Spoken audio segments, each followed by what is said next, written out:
Thursday. We may not have monster trucks this Thursday, which is always a shame because who doesn't like to get covered in a little bit of mud and have to take that piping hot shower to get all the out of the cracks and crevices. But what we do have is we have Fort Ontario Ghosts tonight with Carolyn, whose last name I cannot pronounce. Give us the last name because I'm just going to butcher it. How about the first name too? It's Caroline Loami. He's saying Caroline. It's just his Illinois accent. I thought I came in hot too. I thought I came in hot with the first name. So how's everybody doing tonight? Hopefully everybody is ready for a fantastic show. I know I am. I know I was feeling a little bit ill earlier today and last night, but I'm finally bouncing back, thankfully. So I hope everybody has had a fantastic week and is ready for a good show. I am certainly ready. I might be ready. I need to hold off on a minute and let you hand. All right, I'm ready now. Okay. Gotta wait for the stool softener to finally take hold, Mark. Look at your old ass sitting there. Just good thing this is a mesh chair. It's gonna be okay. It's gonna work out for you. So thank you so much, Caroline, for joining the show tonight. We don't call it a success unless we have one stool softener joke in the first 5 minutes of the show, which now we can ring that bell. I need to get the bell sound hooked up. Ding, ding, ding. Now we can wait. I got that. And now we can move on to an hour filled with the most gratuitous dick and fart jokes this side of the Mississippi. As always, I am Ash Hamilton from horror-fix.com.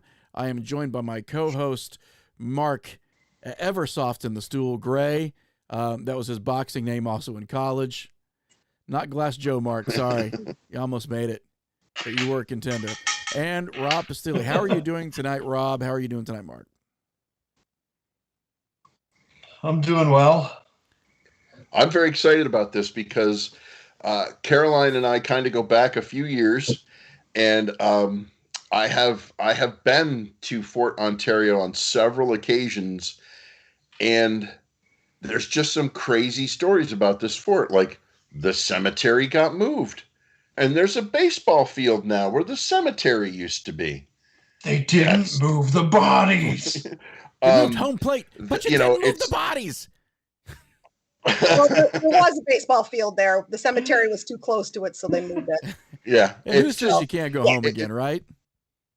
Right. That's your zinger. It's just one of those things where, like, there's so many like neat interest. Like it was a refugee facility during World War II for it was it, I forget. Oh, you're going to kill me on this, Caroline, because I know this. Oh, we're going to kill you too, Rob. You have to see us every week. Yeah, COVID brain. It was Hungarian, right? No, it was 982 refugees from Europe, mostly Yugoslavian, mostly Jewish. Yeah. So you were close. Yeah, you were next door. Just a country that doesn't exist anymore. Pretty much. I mean, there's an entire section of one of the buildings of the fort that's dedicated to these, refugees that came over, and these are European Jews that came over, no place else to go, and fortunately the fort was able to house them for a while. This is a fort that was active during the Civil War. Every war. Every war. Every Very war. true. Yeah. And there's just some amazing history to this fort. And like I said, I've been fortunate enough to investigate there quite a few times. And I just, it's like one of those things that if when Caroline says it's open for investigations, we book. We instantly want to get out there, and we bring all our friends, and we make a night of it. It's a blast going out to this location. It really is. Now, before we get too in deep, can we talk about first sort of where this is located geographically, where people might be able to associate it, any other landmarks, and then if we could, Caroline, could we talk about your history with Fort Ontario, just to give people a little bit of context and some exposition? Okay, well, first off, the fort is very strategically placed at the corner of Lake Ontario and the Oswego River, which was a very big trading route back before the French and Indian War. And once the French and Indian War happened, oh my God, the Brits were there, the French were there, the Indians were there, the Americans were there. We have 265 years of history. It's a very strategic point. At one point, they decided, oh, we don't have to worry about Canada anymore, and that's when they decommissioned us. So that was part of that. Myself personally, I had volunteered at the fort for a little bit, doing some masonry, if you can believe that, and ended up having a full-time job, and they asked me to join the staff inside instead of outside. So now I'm the office manager / event planner, ghost hunter, whatever you need to know. I can make up a good story if I can't remember the history dates, but I do know enough to, especially the legends and the lores. I know enough about that to get by. And I'm also with a ghost group, which is very active. And, we don't have podcasts or anything, but we always join them. And it's a lot of fun. It's a lot of fun to learn what everybody else is doing out there in the world. So Oswego, New York is, it's actually probably closer to Montreal than it is to New York City. Oh, it is just north of Syracuse. Correct. So, geographically, it's kind of it's, if there's a part of New York State that gets dumped on with snow more than any other, it's Oswego. Very much so. Like, I live in Rochester and we get, 190 inches a year. You guys are probably closer to 300, right? Yeah, and the last 2 years have been really, really light, just mostly wind, making it really icy. So we're doomed this winter, I figure. We'll be buried. There's actually pictures of the Sally Port, which is the only tunnel entrance into the inside of the fort. And I have pictures of it where it's like 5-6 feet deep because the wind will just cut just right through there and fill it. And it takes the guys about 4 hours to clean it out so we can go to work. So it's pretty crazy there, weather-wise, even when storms come in off the lake. And you know that, Rob. Oh, yeah, we were there one night for a thunderstorm. Well, but even your way, you're on the same lake. Mm-hmm. But yeah, the storms are fabulous.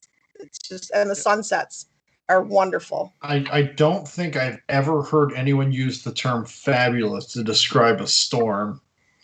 You got to you have to be at this fort and watch one rolling across the lake, because the fort is high up on a hill, and then you climb up on top of the casemate, which is even higher, and you're looking out, back towards Toronto. You can see the lights of Toronto, on a really good night. And you see these thunderstorms just rolling across the lake, and you can see them approaching. It's pretty amazing. You're almost 100 feet above the lake. So it's pretty cool altogether. It's amazing. I will say that is one thing I do miss about the Midwest, if anything, is thunderstorms. Oh, yeah. But snow, you guys can keep it.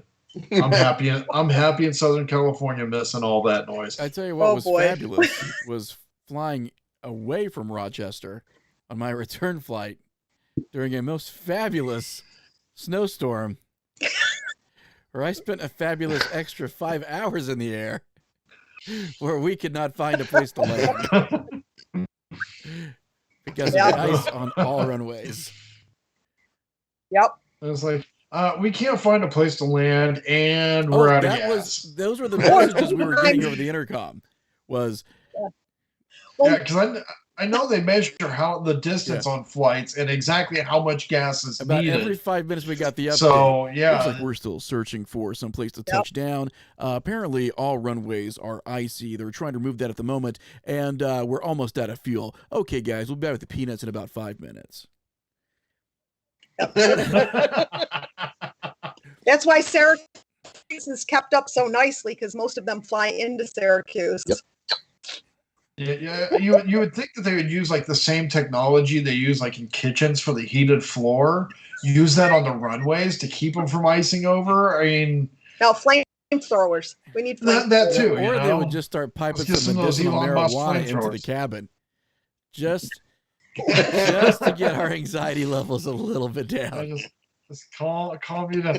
Then crashing will just be funny. I'm like, Right?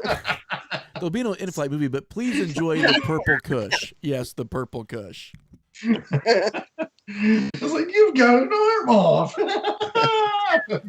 So, real quick, I know we're not talking about this stuff, but That's okay. Ash, Mark, you know I am that guy.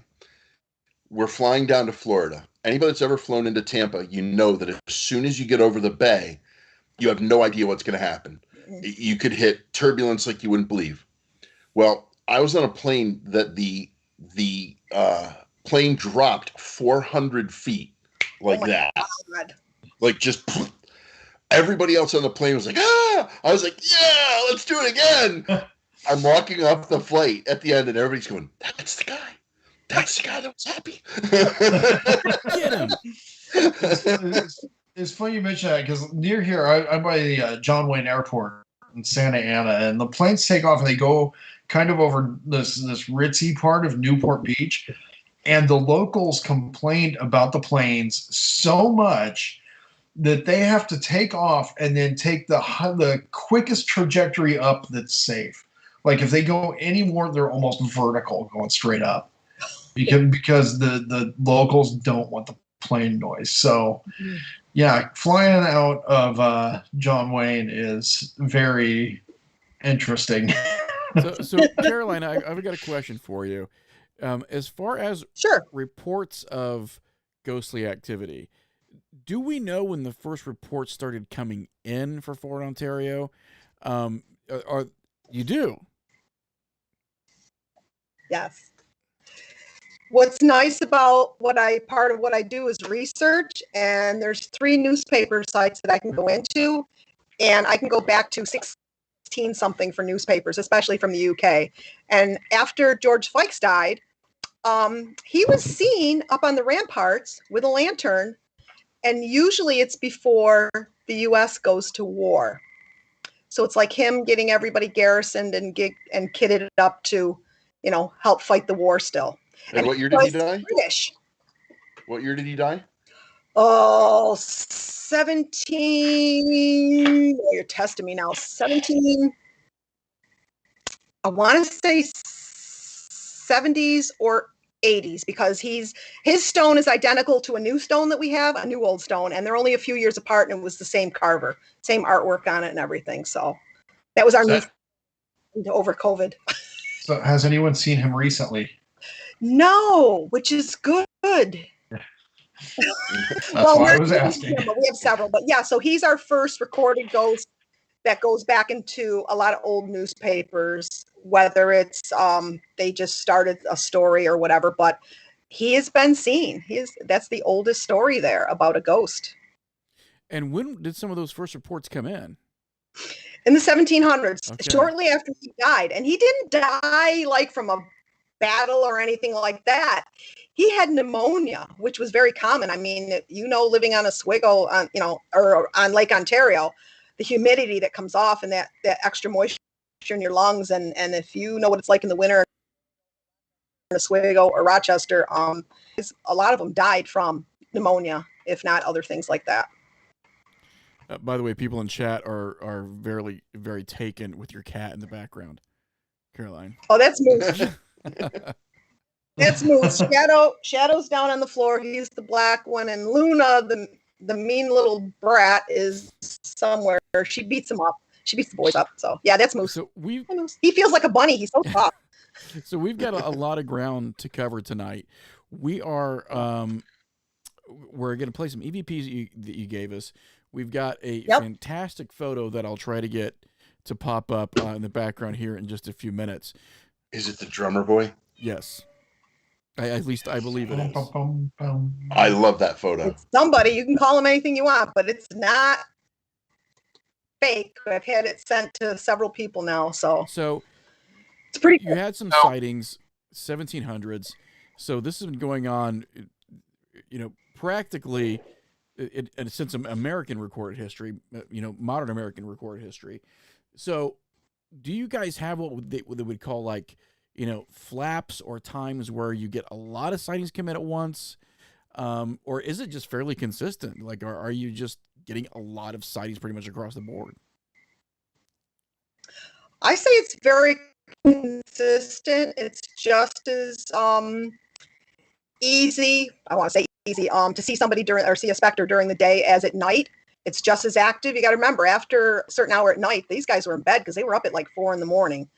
So as far as that goes, I've seen several now, people that are totally skeptical, or they've seen things and come up to me. They find me in the office, and they, even new workers that we've just hired. There was somebody standing over by that building, and we're not even open to the public yet today. And I'm like, so yeah, okay. It's crazy. When it's my turn to relate, I will go through the mile-long list of things that we've experienced at the fort. It's great. I love it when somebody who's a skeptic experiences something. One lady said, "Oh, that woman in the other building was dressed so nicely. Her bonnet and her dress and everything." And I'm like, now we don't have reenactors dressed up. When you walk in a building and or your name called, that always freaks me out. That's the only thing that freaks me out, is getting my name called, I guess. So with the volume of stories that you have coming in, let's just take a minute. Can we go through what some of your favorites are, or the ones that stand out the most in your memory, Caroline? Yeah, there's a few. My very first day of work, it was, oh my God, August of 2010. And I'm on the 3rd floor of OQ1, which is Officers Quarters 1. And I'm sweeping. I mean, literally in the spring, you have to sweep from the top to the bottom, get the building cleaned out, get it ready for opening in the spring. And I turned around with the broom in my hand, and this woman from like the waist down, this skirt just goes by the door, just really gently, just flowy, kind of bluish gray. And it kind of unhinged me for a second, because I've always seen stuff, but never seen anything there all the years I went there visiting. But her skirt just kind of, okay, that's cool. I said, I'm just here to clean your house, So afterwards I learned that, the lady that lived there was Sarah. So now I say hi to Sarah when I go. We had done a ghost event one night. This one is great because I found some evidence to go along with it now from a newspaper. 3 of us were getting ready to leave. We're walking towards what used to be the big white gates, which have since the hinge, broke, and now we had to take gates down, because otherwise you'd have like a 500-pound gate fall on you. And we like to scare each other. We're that kind of group. And we're leaving, and on the left side of the gate, we could see this hunched down shadow. And we're like, it's either Sean or Derek or somebody's going to scare us, right? So we're walking along. We get about 20 feet from the gate, and all of a sudden the shadow just stands up and just dissipates. Now, I found an article that talks about a ghost at the gate. So, and I couldn't tell you what year it was or anything like that, but I've got some other people that have had the same experience now. So it's pretty cool. Yeah, a lot of people that are sensitive sense the guy standing guard at the gate. Yep, we had that. We went into the building on the right is the one that has the jail cell, right?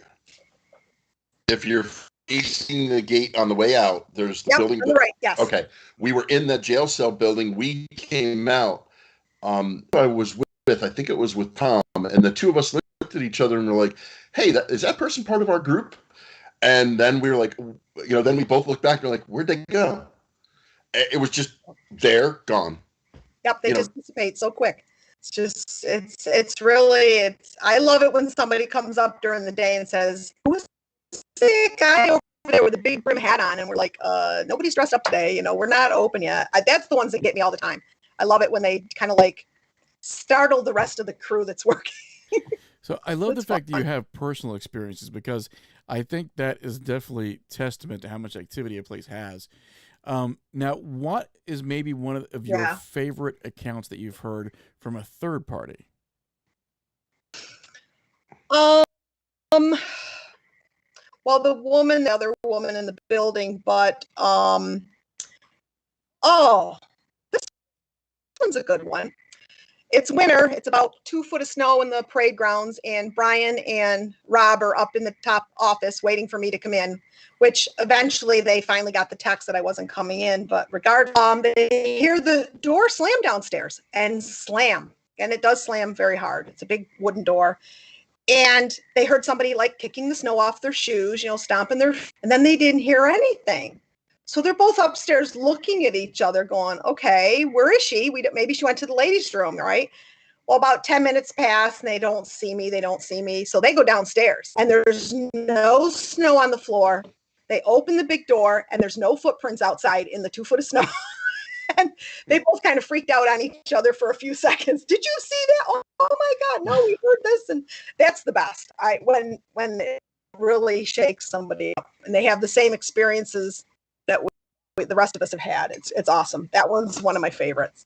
I love that she shit their pants. That's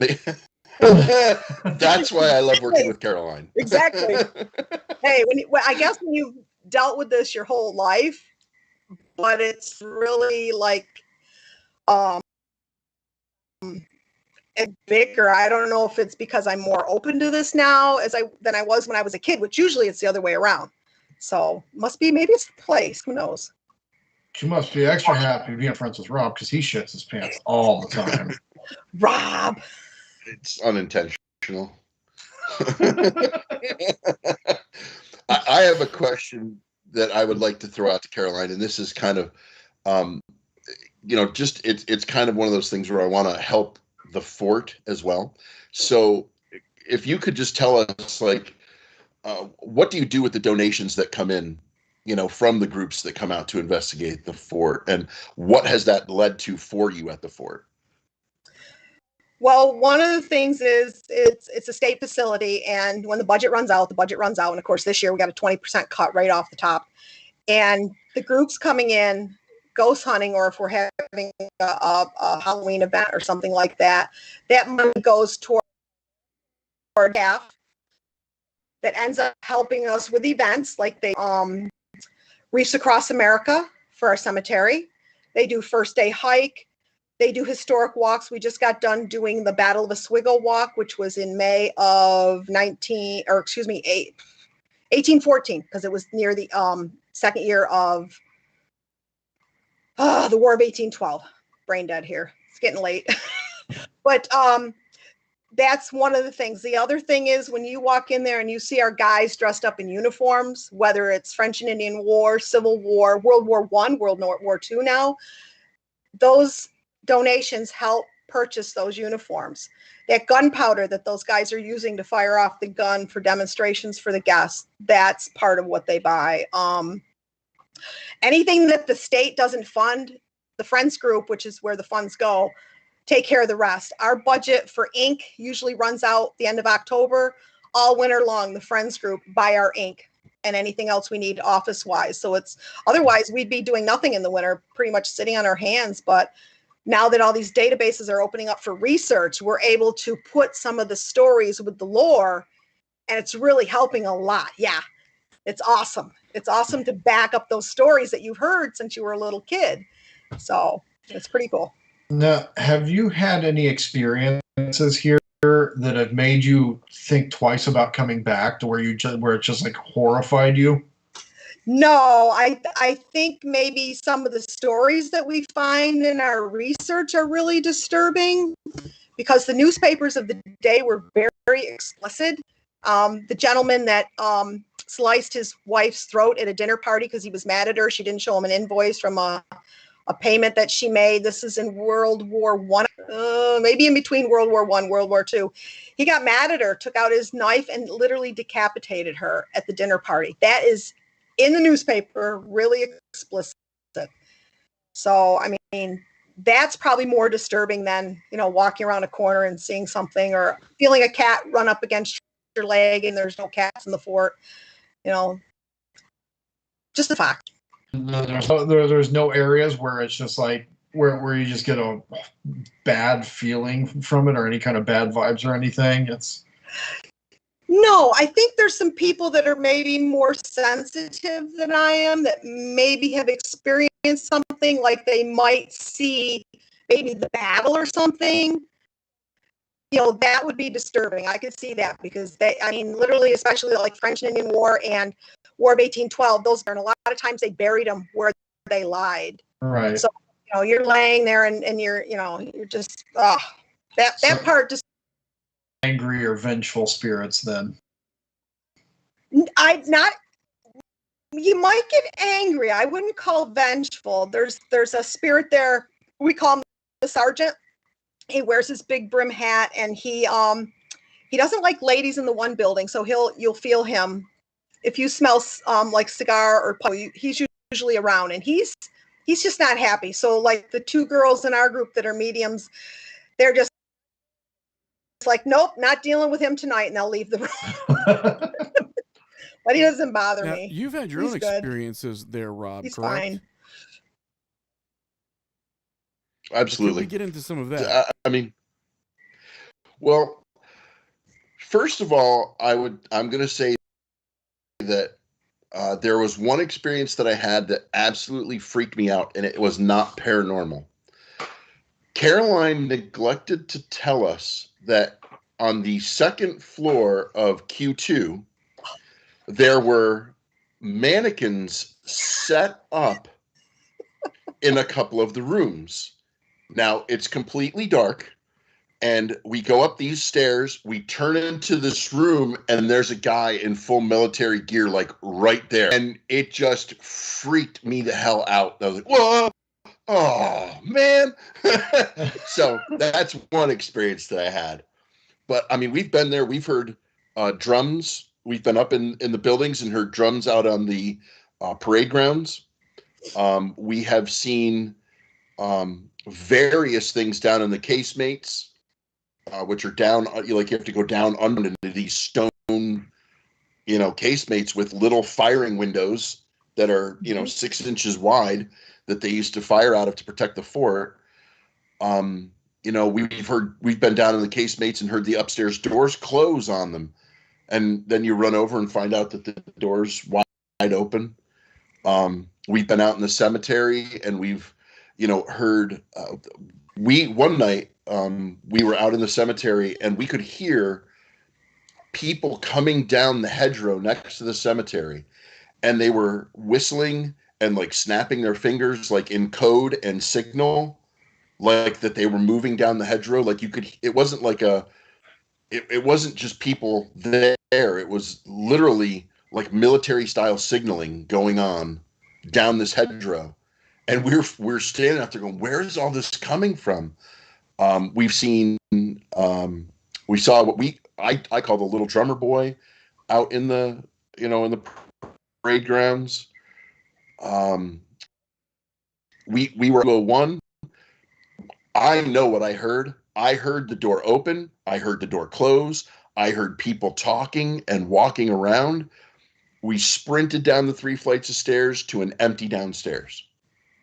It's amazing the things that go on at this fort. It's incredible. If you are not a paranormal believer, come with me to Fort Ontario. Yeah, come with me to Fort Ontario for one night. I will make you a paranormal believer. Yes.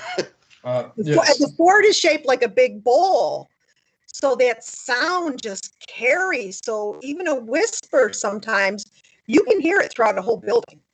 It's just amazing how. Stacy in our chat just mentioned the name Philip. That was another one. I was there, and my abilities or whatever you want to call it, we were like, find Philip, and we looked like we asked Caroline, do you know a Philip? Is there any Philip? And she spent an hour going through pages and pages and pages.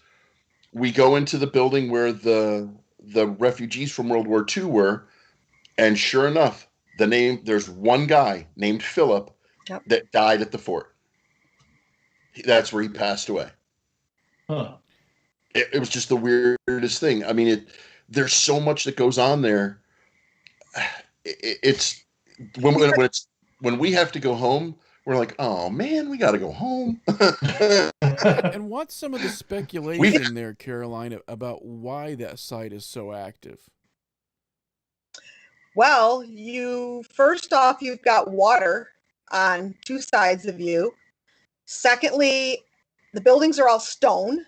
It all quarried right near there. So all that stone, which that all holds memory, and the whole place is stone. It's right next to a north flowing river. Oh yeah, north flowing river. That's a lot of energy there. There's so much 265 years of history and battles and people going through there. And if they weren't there for a battle, they were the Spanish influenza. We lost thousands of people. Just there's so much there. It's just it's only a snapshot when you see a a ghost or hear a voice, because it's 265 years of it. And nobody expects the Spanish influenza. You just can't prepare for it. That was interesting doing the research on that, because it mirrored everything that's been going on the last year, just saying, except that it affected the really young who are totally healthy. Is there a guesstimated count of how many lives lost in or around the fort? Oh, that's something we really should figure out. When you're talking like French and Indian, there's accounts of 30,000 men there from the UK newspapers from the 1700s. We're actually finding out who some of those dead are unknowns. Well, not exactly which one's which, but some of the names, the British kept really, really accurate records. So now we've got these people that are unknowns that are buried in our cemetery, and these names are popping up, and we've never heard those names before. So we're kind of, one and one makes two, I guess. And it's just amazing. When the Battle of Oswego in 1814, they're still talking 3,000 men, 2,500 men from this unit, that unit. The ships that were there, Oswego and as well as Sackett's Harbor, were big shipbuilding cities. And the Navy that was there, they were thousands of men too. Ships that were in and out. If you had to ballpark it, throw a ballpark number. 5,000? More than that, probably. I'd have to ask my boss. I have to say, Paul, what do you think? Give me a ballpark and see what he thinks. I may ask him that tomorrow.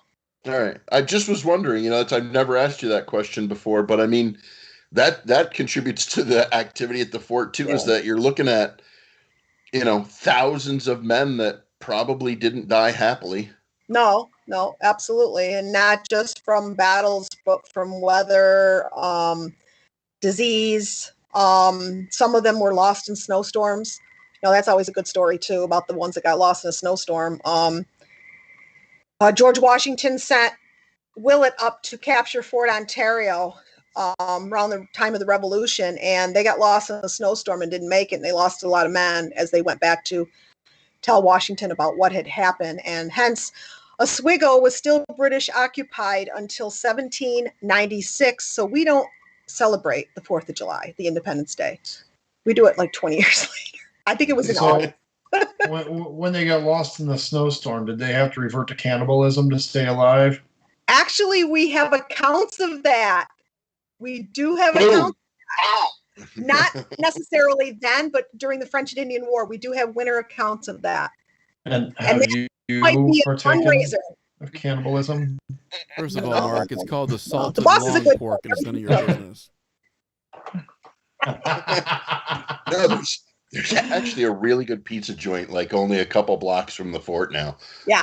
So it's cool. There's no bad restaurants in Oswego right now. They're all. I'm right outside the capital of Illinois, which is Springfield, which strangely enough is the departure point for the Donner Party. And why there is not a barbecue place there is beyond me. Missed opportunity is what I'm calling it. There's your next business. The Donner Party. Well, whenever I go, rump roast, the Donner Party Diner. Our dinner plate won't cost you an arm and a leg. It's good. I like that. The t-shirts alone. So we were sent a picture, Caroline, and I'm going to go ahead and try to get it up here in our in our room. Okay, let me see if I can't get It's a good story with that picture too. Okay. So hopefully, Notice, Morgan, So- I just let that get it up statement go. I was waiting for something like with bated breath. I'm like, We come just- on, Mark, Really? on a platter, on a platter. So we're looking at a picture, and we're seeing it's either like a road or a track. I'm not for sure, but on the opposite side of it is a figure. I mean, and it's a bipedal humanoid figure. Can you give us some background on the photo, Caroline, and what we're looking at here? okay. Well, let me give you the backstory on it first. I had a group there that was going to ghost hunt, and Sheila and her group come quite often to ghost hunt, just like Rob's group does, almost once a year. And this gentleman kind of like snuck in the gate, and I asked Sheila if they with you, and she's like no. And the guy said, I just want to take a couple pictures, and he had a drone with him too. So he had his camera and he had the drone, and I said, well, this is before I knew he had to have a permit. So I said, no, you can take a couple pictures, and we're literally standing behind the photographer at this point. He takes the picture, and later that night, Sheila comes over to me and says, all we hear is little kids giggling and laughing, and you can hear their footsteps and everything. And I'm like, well, we do get kids in here a lot. And usually when you come out of the building, you don't hear the laughter anymore. You go in the building, you hear the laughter outside. And the next morning on my email, because I gave the guy my card, is this photo. And he says, I don't know what, I don't want it. So gave me the rights to the photo. And it's this little guy. So I went back outside because I knew that they had just replaced part of the rampart. And I thought, well, that's got to be tracks in the grass. And if you cover up his legs, it kind of, his torso and his head kind of blends in with the grass a little bit. But those do not. There were no marks from any vehicles or anything like that. The people that came in and did the work were very careful not to damage anything. And the road there, that's the inside of the fort. And he's not far from, just to the left of him is Officers Quarters 1, and to the right of him is the powder magazine, and he's standing right there. And that's one thing to get a picture, which we all know pictures are hard to get, far and few between, but with him being a little kid, as he is, because that fence that you see is not very tall, with Sheila and her group getting all the giggling that night from little children, that's what really tied it in for me. That's what really made me think, okay, yep, the kids are showing themselves. And it was cool. It was cool. And he's told us that his name is David.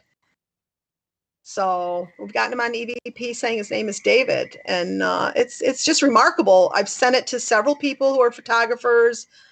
I sent it over to the college, and nobody can debunk it as far as this goes right now. And I mean, I literally had it in my email the next morning. This guy was there probably 8 o'clock at night before dark.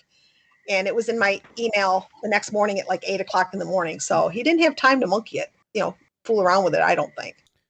Okay. So it's pretty cool. It's a pretty cool picture. It's extremely interesting. It really is. I mean, it's a fascinating shot, and we've had it visible here for a while for our audience. I'm gonna go ahead and I'm gonna click off of it here to make sure that we can get you back on your cam, That's all right. Caroline. You don't have to see me. We also have some EVPs that I would like to get through. Now, I'm warning the audience that this is one of the first times I'm using one of my sound pads here. So Okay. we're going to see how this works. But hopefully everyone on the call, our guests, our co-hosts hear it, and then our audience hears it as well. So these are sort of randomly programmed here. I'm just going to take one at a time, play it, Okay. and then we can discuss exactly what it is we're hearing here. So I'm going to go with the first one.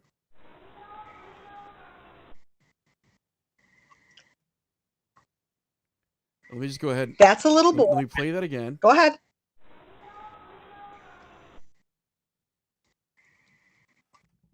I mean, it is decidedly a child. Yes. Undeniably. Now, do we know what that child is saying, Caroline? He is saying, we know something. And when he speaks, and we get him all the time, he kind of has a sing-songy voice. So no matter how he speaks to us, he always has these tones to his voice that go up and down. So I wouldn't necessarily say he's singing, but it always sounds like he is. Okay. Play it again, Let's hear that one again. please. Oh, yeah. We know. Yeah. Wow. A little braggart. What do you know? That was great. Yeah. Jerk, Yeah. tell me. Yeah. Come on. Come on. Oh, Out with the Is information, it about boy. the guy my kids are calling uncle? Tell me. Okay. So I tell you what, my wife screwed up on an invoice, and I am mad as hell. Okay, sorry. Gotta throw that one out there. Okay. Not the Oh, big for the knife. heck. I mean, I'm trying not to think about it, but we've got this dinner party coming up. That'll There we go. teach you to serve dinner cold. Yeah. I'll tell you, we went to the Donner Party barbecue. Hey, Okay, so we're gonna move on to the next one.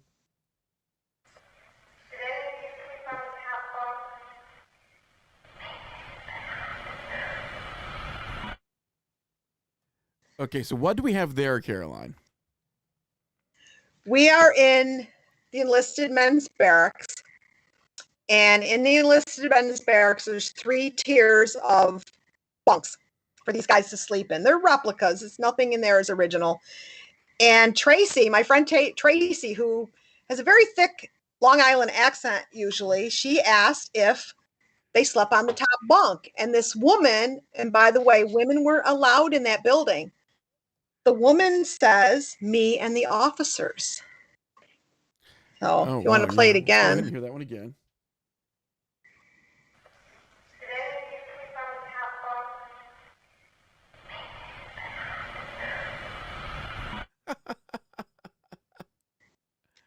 Wow. So we just raised the sound a little bit because it was almost a whisper, but we could make Right. out every syllable. So we just usually change the EVPs at all, but that one we had to raise No, up I'm the just gonna- volume a little bit.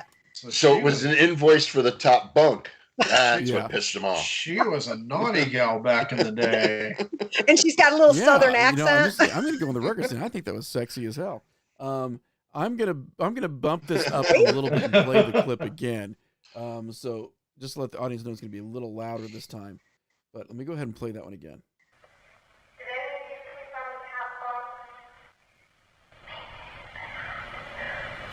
That is great. That is great. That's one of my favorites. That is fantastic. See, now I got to jump in here and tell you that I have Rob never also slept in the investigated top that bunk area. with the officers. No, I've never investigated that area. No, because you're usually training your people. Yeah, Because we're I usually thought you were gonna use Yep. air quotes. we're usually I've never investigated that area. Not yet. Oh no. Wow. Rob investigated the top bunk with those officers. I'm bringing in a black light. I wasn't getting my head cut off. I'm bringing in a black light and some luminol, Rob. Hey, if I could get you 2 out here to come to Florida, Ontario, I'm telling you, it would be a blast. You guys And would if I have get in so there much and it fun. looks like Cruella DeVille's Oh, apartment, I'm they going to blame would it be all on waiting you. for them. Okay, we're going to move on to the third piece of audio that we have. I'm just going to go ahead and turn this up just a little bit. Good evening, my name's Andrea. What the fuck was that? Oh my fucking god. Okay, All right, that one's not at the fort. I had to throw that one in. that's fine, but walk us through what's happening here. So Jamie, who can hear a fly fart, myself, Sue, and Andrea, Jamie's the one that can hear like a pin drop. We're in there. We got parabolic ears on. We got recorders going. We are at a mansion in Cooperstown. The guy died on the Titanic, just saying. And we had really bad Chinese before we got there. It sounded like a very loud growl. It was Andrea's stomach. Basically want to slice her throat later because I have never in my life thrown down equipment so fast and run. And she's still on the floor laughing. And we're like, come on, there was a growl. And she goes, no, it was my stomach. It And sounded we're like like, somebody sank my battleship. Yeah, it's like a depth charge. Boom. We were so mad at her for a long time. We still don't let her live it down when we see her. Just bread and water. That's all you're getting. Okay. Yeah, all you get is bread and water. Okay, we're gonna move on to the fourth clip. No bad Chinese.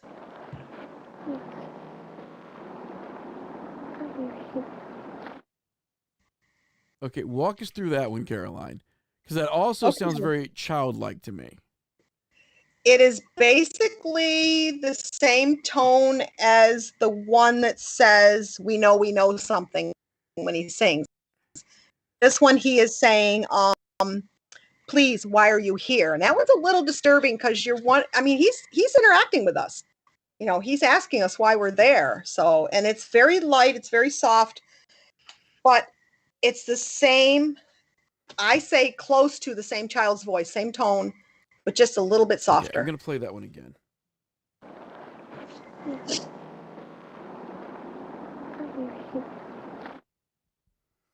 Yeah. Yeah, why are you here? Yeah. We got an EVP that I've got to send out to Caroline too, because we've shared some EVPs back and forth that we've gotten, but we have one in the basement of a location, and we're holding a recorder, and one of our team members says, can you just speak into this little light that I'm holding? And there's a voice that says, will it hurt us? Not will it hurt me? Will it hurt us? Oh, that's cool. So Because we do so, say when we investigate, we say nothing we have will hurt you. Yep. And that's interesting. I But like it's that. It's when you hear those kids' voices that you're like, okay, Yeah. Oh, that's a little creepy. Yeah, definitely. Oh, okay, let's go ahead and load up another one because we've got a few to get through here. These are all fascinating. They're all Yep. equally fascinating. You cold up there? Okay, let's hear that one again. You cold up there? I don't know. that one's a little hard to hear. That's one of our people asking if you're cold up there or something to do with being cold. And really quickly, really softly, it says, don't know. Oh, That's wow. that's like a bad B or a C EVP. I would put it in that class. But it's still Right. it's something. Just so I try to pick a different. Some EVPs were I would say A, B's, and Okay. C's just to show the All right, let's go ahead and move on to the next one. I'd say it was better than that. I would say it was a low A. Okay.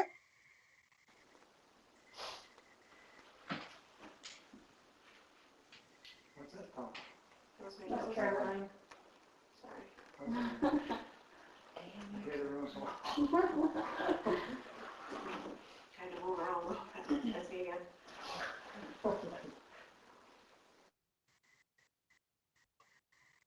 Now that one, it's a little long. It should have been cut a little bit more, but we were in Cortland at an undisclosed location, and again, your name gets called. You wonder, but they're talking to me, the group that I was with, mentioning my name, and they talk a little bit over it, but it says, "Damn you, Caroline." Ooh, let's hear that one again.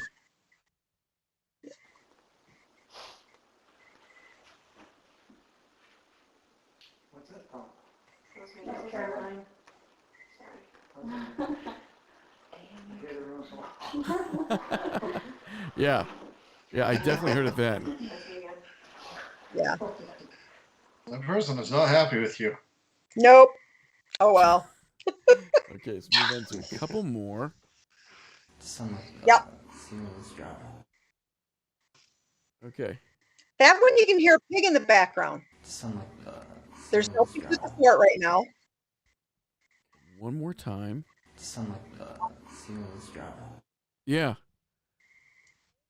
Yeah. Way in the background, yeah. Because they would have raised their own, Oh, right. animals yeah, of course. there to. Yeah. And there's nothing that would have been able to mimic that sound, correct? No, because I think it's so far in the background, it's not in the foreground like the guys are that are talking. Right. Okay, so let's go ahead. And we've got two more, one of which I still have to load up yet. So let's see if we can get to this next one. That's okay.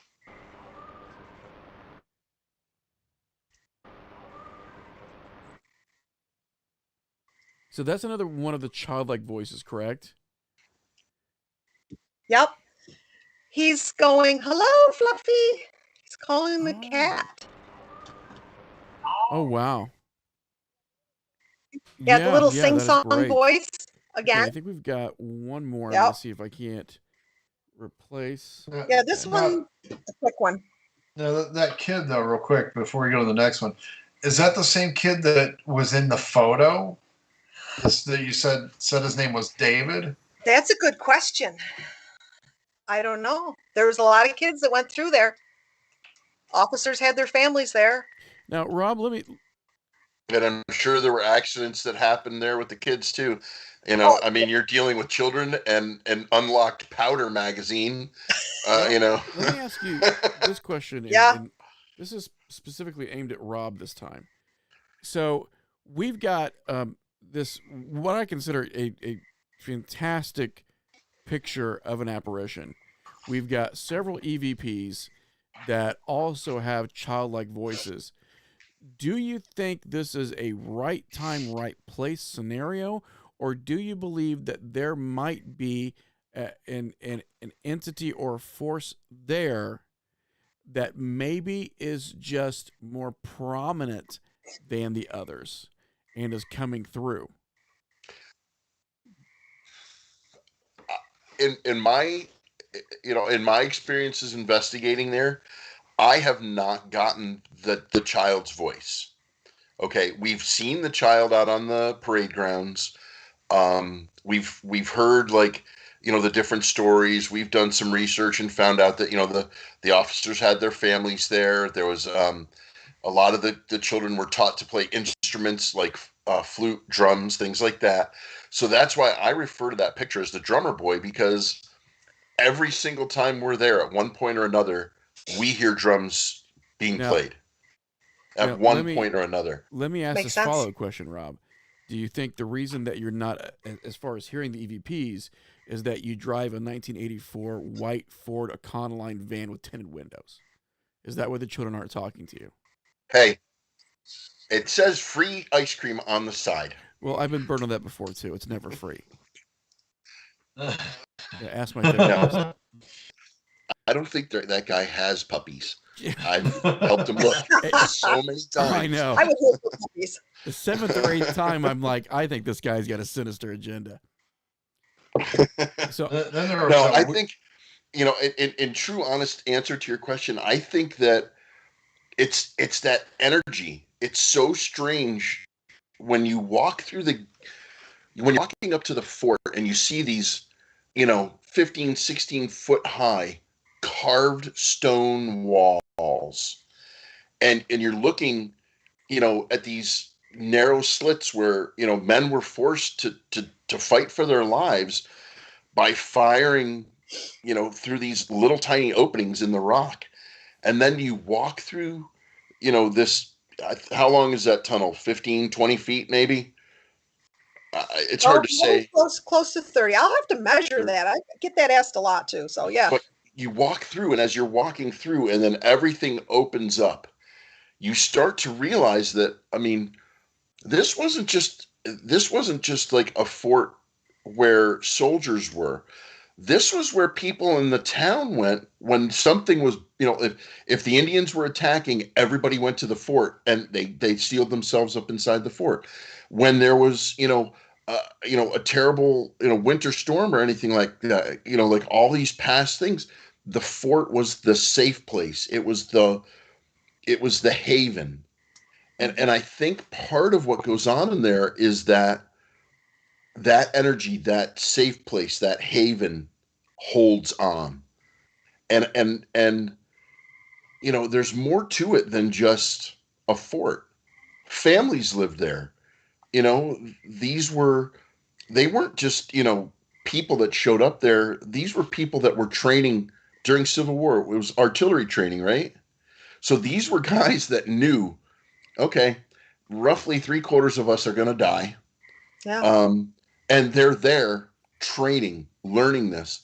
And that has to leave some kind of an imprint. Knowing, learning how mortal you truly are, because other men are coming back from the Civil War, going back through the fort, you know, and it's not just living men, it's bodies. It's, Mhm. it's a hot mess. And you're there going, oh, great, I'm training to go off to this. Correct. We were a hospital several times too. So post Civil War, which is our interpretive period, we were a hospital there. Most of the people there had injuries from Gettysburg or Vicksburg, all these places. And then World War I, we were a military hospital, the biggest military hospital on the East Coast, probably the whole United States. And the people that died there, not just from the influenza, these guys were coming back from France and coming to our hospital and dying, or even, I don't know, I call it almost a passion, especially Civil War. People didn't have anything much in their lives. They were farmers and whatnot. So when they went to fight, they were so patriotic. They really were. And half of them didn't know what they were fighting for. They just got some money and they were happy, and that was it. They sent it off to their families or whatever. But there's so much passion. A soldier, to me, there's a lot of passion there. And that passion is energy to me. And it's stuck. The stone just holds onto it. Okay, so we've got one more lined up, Caroline. Let's see. That's an easy one. Having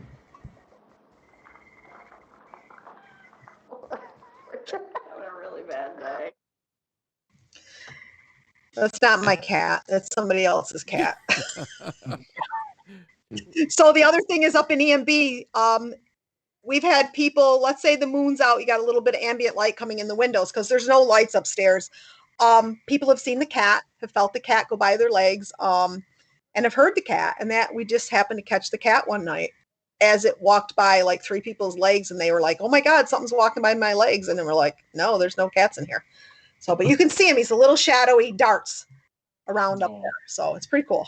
So a little cat ghost. Little cat ghost. So we are coming to we always call it, the fastest night not on television. So we're actually coming to the end of the program, Caroline. Now, for people who want to learn more about the fort, and when people can visit, what exactly, as far as visiting hours, how can people access the site, and how can they learn more about it? Well, first off, of course, you can just Google Historic Fort Ontario.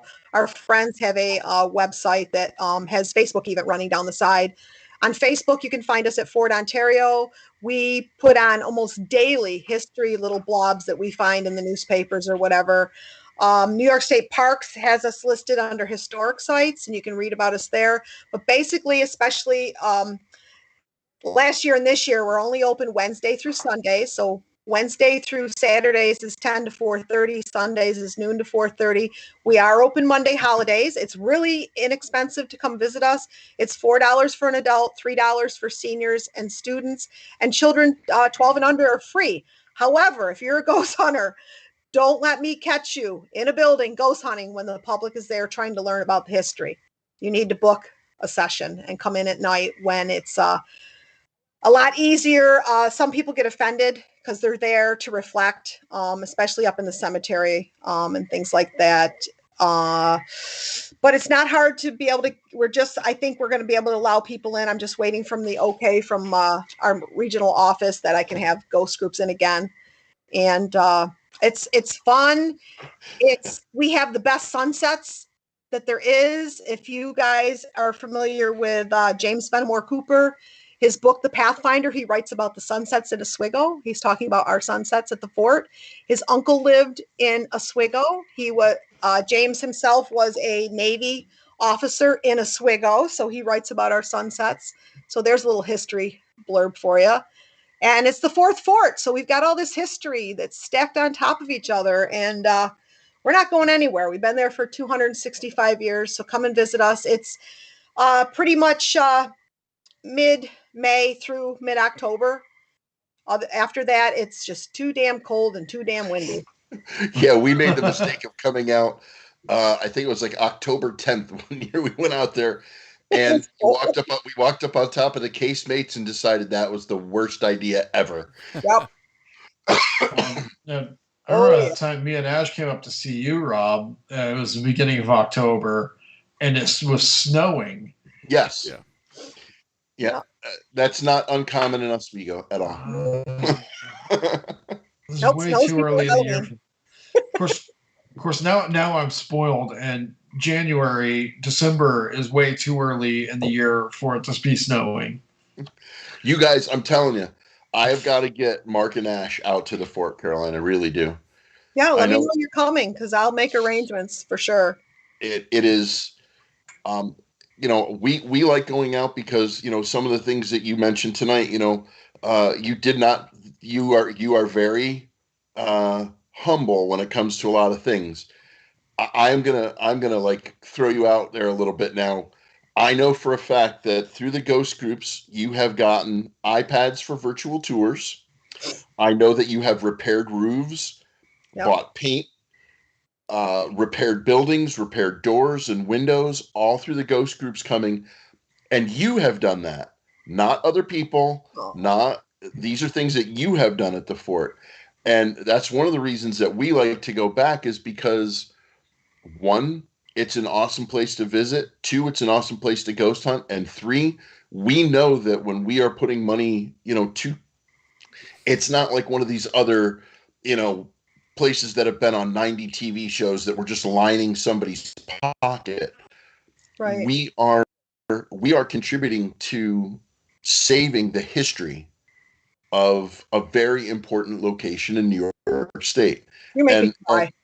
well, I'm sorry, but when we asked you, I threw that question out there because I knew you weren't going to answer it truthfully. No. But it is not uncommon for a ghost group to show up and look for Caroline and find her with a hammer in her hand because she's just been fixing something and that she just noticed in one of the buildings.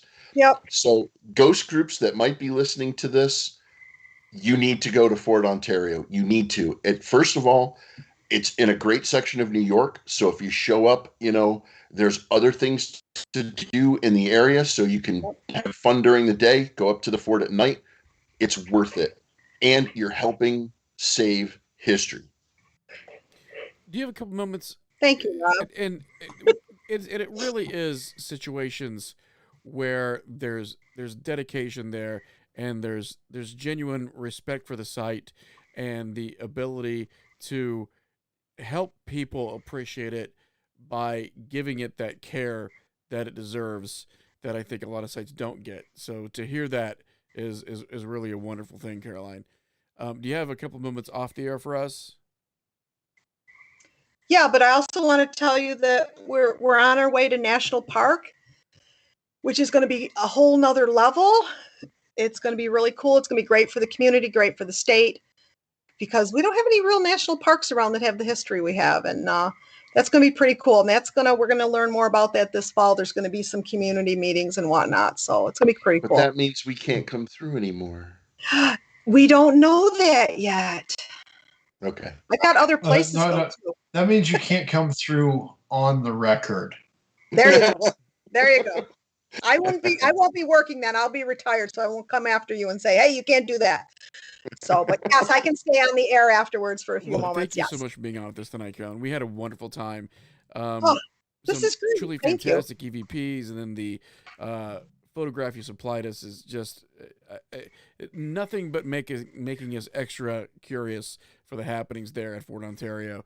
Want to thank everybody who was watching tonight, everybody who popped in the chat rooms. Everybody has some great questions.